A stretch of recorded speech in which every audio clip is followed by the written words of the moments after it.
the tortoise, the village girl, and the city of shining lights. Long ago, in a quiet village surrounded by red earth roads, thick forests, and tall palm trees that danced gently whenever the evening wind blew, there lived a young girl named Adaeze. The village was called Umuaku. It was not a rich village. Most people there survived from harvest to harvest. Some farmed cassava, some sold palm oil, others carried firewood for long distances just to feed their children. But although Umuaku was poor in wealth, it was rich in stories. Every moonlight night, the elders gathered the children beneath the great Udala tree in the center of the village. There, stories were told about kings, spirits, animals, greed, wisdom, and destiny. And among all the children who sat beneath that tree listening carefully, none listened more attentively than Adaeze. From a very young age, she was different. While other children played beside the river chasing fish, Adaeze preferred sitting quietly with books. Old newspapers, torn notebooks, borrowed textbooks, anything she could read. Sometimes the villagers laughed. "This girl reads like somebody searching for hidden gold," they would say. But Adaeze never stopped. Every morning before sunrise, while chickens still slept and darkness covered the village, she would sit outside her family hut reading beneath the dim yellow light of a lantern. Her mother often woke up and found her there. "My daughter," her mother would whisper, "your eyes need rest." But Adaeze would smile. "Mama, one day all this reading will change our lives." Her mother always smiled proudly whenever she heard those words. For deep inside her heart, she believed it too. Adaeze's family was among the poorest in Umuaku. Her father, Okeke, farmed a small piece of land inherited from his own father. Some years the harvest was good, some years the rain destroyed everything. Yet no matter how difficult life became, Adaeze's parents protected one thing fiercely: their daughter's education. Many nights, her father returned home exhausted from the farm with barely enough money for food. Still, he always found a way to pay for school books. Her elder brother, Chibuzo, sacrificed even more. He stopped attending his own school so Adaeze could continue hers. Though he never complained openly, Adaeze sometimes caught him staring quietly at other boys wearing school uniforms.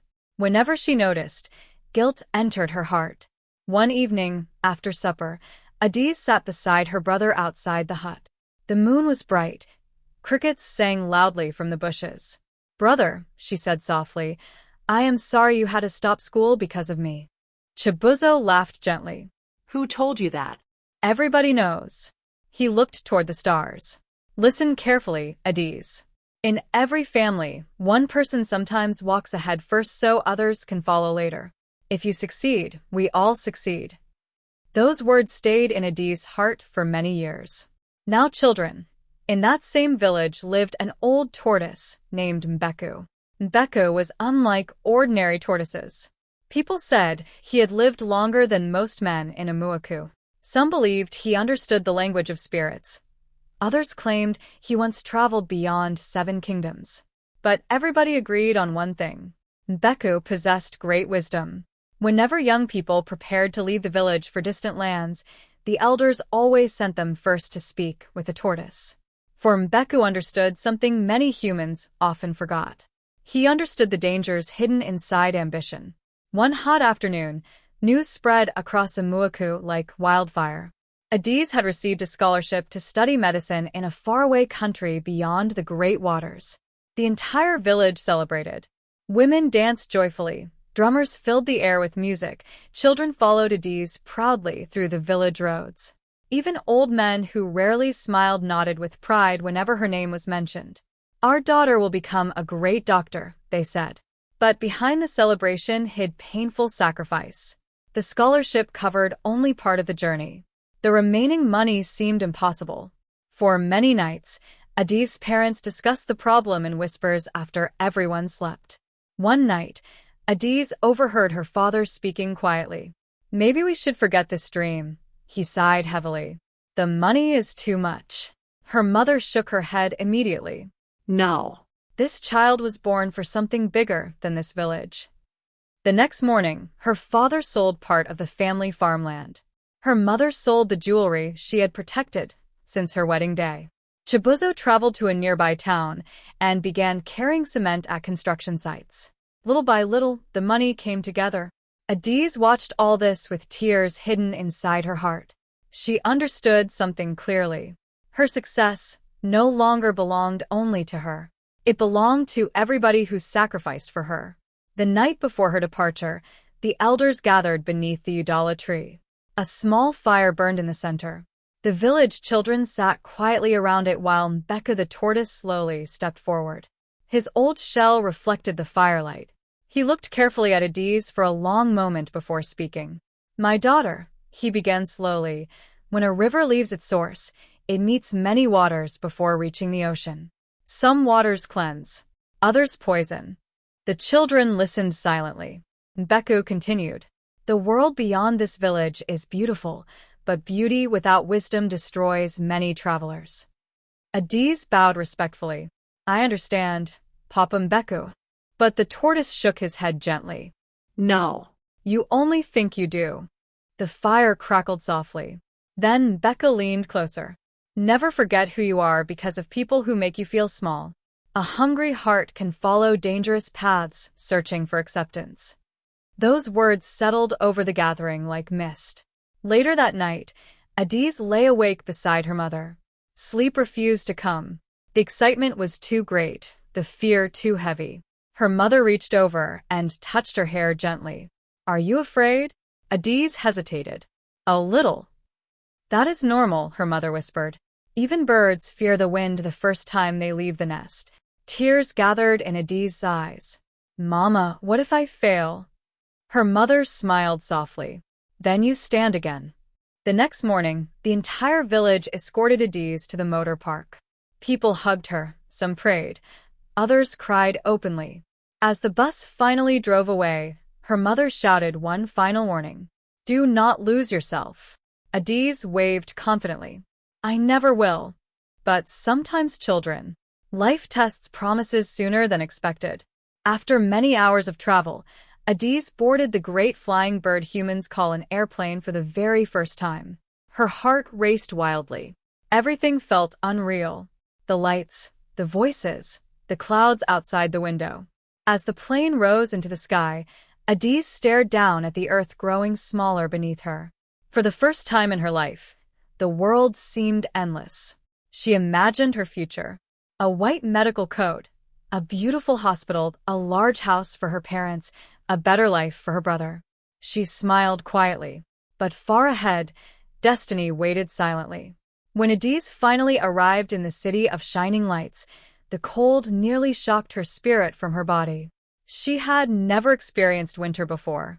Her thin jacket was useless against the freezing wind. People rushed past her quickly through the airport. Nobody looked at one another. Nobody greeted strangers. Everything moved too fast. Adaeze felt suddenly alone. By the time she entered the university campus, exhaustion and insecurity had wrapped themselves tightly around her heart. The campus looked like another world. Tall glass buildings touched the sky. Luxury cars lined the roads. Beautiful students walked confidently in expensive clothes. Adaeze immediately became aware of everything she lacked. Her accent, her clothes, her small suitcase. For the first time in many years, shame entered her spirit. Do I truly belong here? Then suddenly, boom. Books scattered across the floor. Adaeze gasped. "I am so sorry." A beautiful girl with long shining hair bent down laughing softly. "Relax. It was partly my fault too." Her smile was warm, her perfume expensive, her confidence effortless. "First day?" the girl asked. Adaeze nodded nervously. "Yes." "I could tell." The girl laughed kindly. "You look terrified." Adaeze laughed awkwardly. "Maybe a little." "Don't worry. Everybody feels lost at first. My name is Vanessa." "I am Adaeze." And just like that, a friendship began. Now, children, you must understand something about peacocks. Their feathers attract attention long before their true nature reveals itself. Vanessa quickly became Adaeze's guide in the strange new world. She showed her around campus, introduced her to people, helped her understand confusing school systems. Most importantly, she made Adaeze feel less invisible. For the first time since arriving abroad, Adaeze stopped feeling completely alone. But in the same dormitory where Adaeze slept lived another creature. A quiet brown owl, named Zara. Unlike Vanessa, Zara spoke very little. She observed more than she participated. While other students attended parties, Zara studied quietly beside her desk. At first, Adaeze found her strange. But slowly, they began speaking. One evening, while rain tapped softly against the dormitory windows, Zara looked up from her books. "You and Vanessa seem close already," she said. Adaeze smiled. "She has really helped me settle in." The owl remained silent for a moment. Then quietly she said, "Be careful around her." Adaeze blinked. "Why?" Zara hesitated. "Some people enjoy rescuing lonely people because lonely people trust faster." Before Adaeze could ask further questions, the dormitory door burst open. Vanessa entered laughing loudly. "Adaeze, hurry up. We're going out tonight." Adaeze frowned. "Going where?" "A welcome party for freshmen. Everybody important will be there." Immediately Adaeze shook her head. No. "Parties are not really my thing." Vanessa laughed dramatically. "That is exactly why you need to come." At first Adaeze refused repeatedly. But Vanessa was patient. She knew how to persuade people. "You cannot spend your whole life afraid," she whispered. That sentence entered Adaeze's heart deeply. Because the truth was painful. She was tired of feeling poor, tired of feeling different, tired of feeling like the village girl among confident rich students. Maybe one party would not hurt. That night changed everything. The mansion was enormous. Music thundered through glowing lights. People danced wildly. Laughter echoed everywhere. Adaeze had never seen anything like it before. At first, she stood awkwardly near the wall. Vanessa noticed immediately. "Relax," she laughed. Then she handed Adaeze a drink. "Try it." Adaeze hesitated. Back home, she had never tasted alcohol. But slowly, she accepted the glass. One sip became 2.2 became 3. And for the first time since arriving abroad, Adaeze felt free. Weeks passed, then months. And slowly the village girl began changing. At first the changes were small. New makeup, fashionable clothes, late-night outings. Then came larger changes. Missed classes, ignored assignments, lies during phone calls home. Whenever her parents called, Adaeze quickly transformed herself back into the daughter they remembered. She removed her painted nails, covered revealing clothes, smiled sweetly through video calls. "School is going well," she always said. Meanwhile, her grades quietly collapsed. Vanessa's influence grew stronger each day. Soon Adaeze entered a world filled with luxury she had never imagined. Private restaurants, VIP parties, designer shopping. And strangely, Vanessa always paid. Always. At first Adaeze questioned it. "How do you afford all this?" Vanessa smiled mysteriously. "I know the right people." Adaeze laughed nervously. Deep inside, something about the answer troubled her. But she pushed the feeling aside. Because the truth was uncomfortable. She enjoyed the attention. For the first time in her life, she felt admired, desired, important. Meanwhile, Zara watched everything silently. One afternoon, she finally confronted Adaeze directly. "You are changing." Adaeze rolled her eyes. "People grow." The owl stared at her carefully. "No," she replied softly. "People sometimes get lost." Those words angered Adaeze immediately, because somewhere inside, she knew Zara was right. But by then, Vanessa had become addictive. Not only the lifestyle, the validation, the feeling of finally belonging. One evening, Adaeze walked alone across campus after another party. Snow covered the ground. She stopped near a frozen fountain and stared at her reflection in the dark water. For a brief moment, she barely recognized herself. Then her phone rang. It was her mother. Adaeze answered immediately. "My daughter," her mother said excitedly. "We heard from your uncle that doctors abroad earn huge money. Soon our suffering will end." Adaeze forced a smile. "Yes, Mama. Soon." "Are you studying hard?" Adaeze hesitated. Then quietly she lied. "Very hard." After the call ended, guilt crushed her chest. For the first time since leaving home, she cried alone. But instead of changing direction, she buried herself even deeper inside distraction. Soon another invitation arrived. Vanessa announced it proudly. This will be the biggest party of the semester. Important people will be there. Zara immediately became uneasy. Do not go, she warned. Adaeze sighed impatiently. Why do you always think something bad will happen? The owl looked directly into her eyes. Because storms never announce themselves before arriving. But Adaeze no longer listened. That night, the mansion overflowed with people. Music shook the walls. Expensive perfume filled the air. Students danced wildly beneath flashing lights. This time Adaeze was no longer the shy village girl hiding beside walls. People greeted her confidently. They admired her clothes. They praised her beauty. Vanessa smiled proudly beside her. See, she whispered. You belong here now. Adaeze smiled. For a moment, happiness blinded her completely. Then Vanessa handed her another drink. And another. And another. Slowly the room began spinning. Voices blurred together. Lights stretched strangely across her vision. Finally, Adaeze collapsed unconscious onto a couch upstairs. Meanwhile, in another room inside the mansion, Vanessa sat beside two dangerous-looking men counting large amounts of money. And finally, the truth revealed itself. Vanessa was not simply a peacock. She was also a serpent.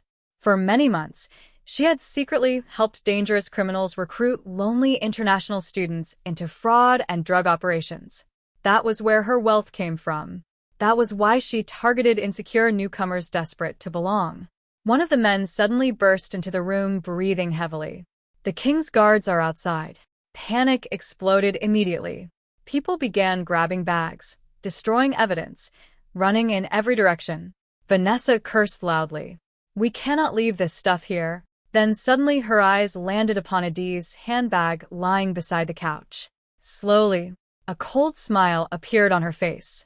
Without hesitation, Vanessa stuffed stolen cards, forbidden powders, and fake documents inside Adaeze's bag. One of the men looked uneasy. Is she not your friend? Vanessa laughed cruelly. Friend? Please. She was only useful. Then they fled, leaving Adaeze behind. Alone, unconscious, set up. But children, the owl had been watching. Earlier that evening, Zara felt restless. Something deep inside her spirit refused to stay calm. She remembered the strange people always surrounding Vanessa, the suspicious money, the manipulative behavior. Finally, she grabbed her coat and traveled toward the mansion. As she approached, she saw chaos erupting. Students running, police vehicles arriving, sirens filling the cold night air. Immediately Zara understood danger had finally arrived. She slipped quietly inside through a side entrance. The mansion was almost empty. Then she found Adaeze lying unconscious beside her handbag. The owl sighed deeply. I warned you, she whispered sadly. Then her eyes landed on the half-open bag. Inside she saw everything. Drugs, fake documents, stolen cards. Immediately she understood the trap. But Zara was wise. She knew touching the items carelessly could create more problems. So instead, she quietly removed Adaeze's identification card from the bag. Then she carried Adaeze out through the back entrance moments before guards stormed the mansion. The next morning, Adaeze woke slowly with terrible pain pounding inside her head. For several moments, she could not remember anything. Then she saw Zara sitting nearby. The owl handed her warm tea silently. Drink this. Adaeze looked confused. What happened? Zara stared at her carefully. Your life almost ended last night. Fear entered Adaeze immediately. Then Zara showed her the news. Several students had been arrested. A drug operation was under investigation. Authorities were searching for suspects. Adaeze's blood turned cold. Vanessa, Zara nodded slowly. Then she revealed something even more shocking. I recorded her. The owl opened her phone. There, clearly visible, was Vanessa stuffing illegal items into Adaeze's bag before fleeing. Adaeze stared silently. Her hands began shaking. Everything collapsed inside her at once. The lies, the manipulation, the fake friendship. Tears streamed down her face. Why would she do this to me? Zara sighed sadly. Because some people feed their emptiness by destroying others. For many hours Adaeze cried, not because she almost entered prison, but because she finally realized something painful. The person she trusted most abroad never truly cared about her.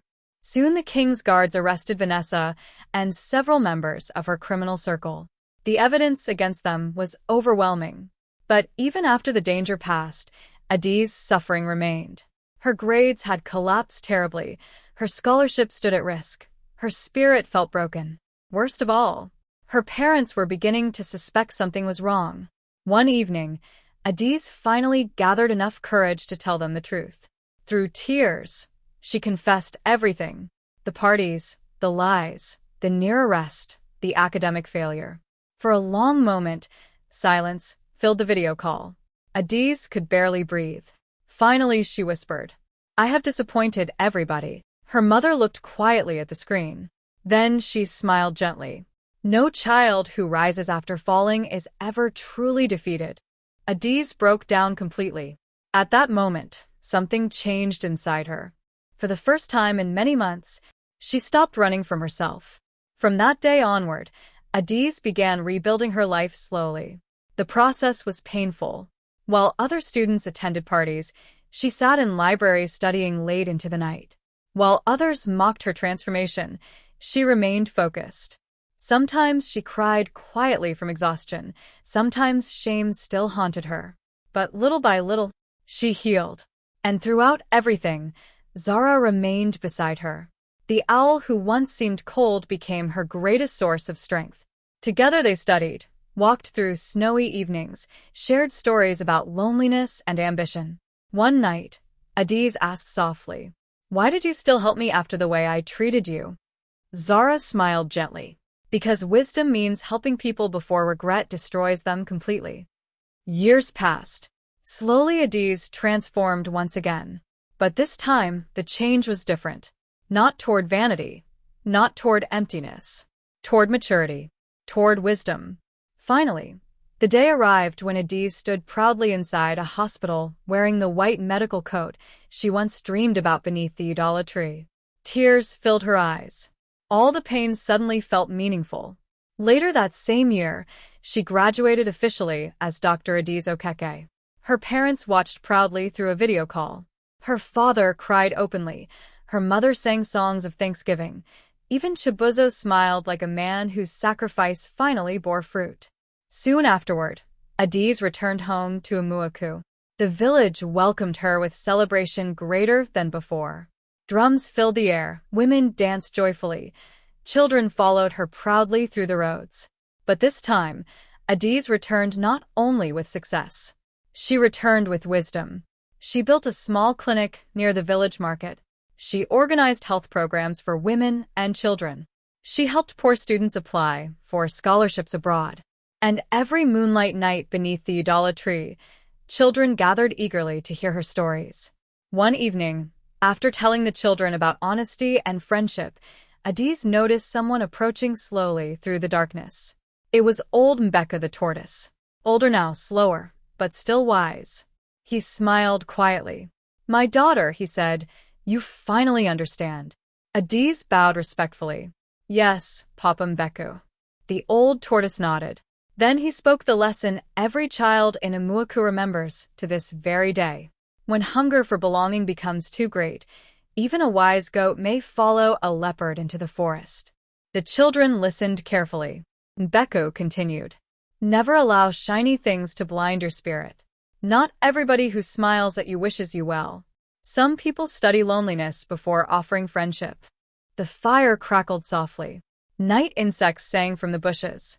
Then Adaeze added quietly, "And sometimes, the person who tells you painful truth loves you more than the person who comforts you with beautiful lies." Silence settled over the gathering. For deep inside their hearts, everybody understood the wisdom hidden inside those words. And so, children, whenever ambition carries you far from home, carry wisdom beside it. For dreams without wisdom easily become traps. But those who learn from their mistakes instead of surrendering to them can still find their way back to themselves. And that is how the village girl crossed the city of shining lights, lost herself among peacocks and serpents, found wisdom beside an owl, and returned home carrying not only success, but understanding. The end.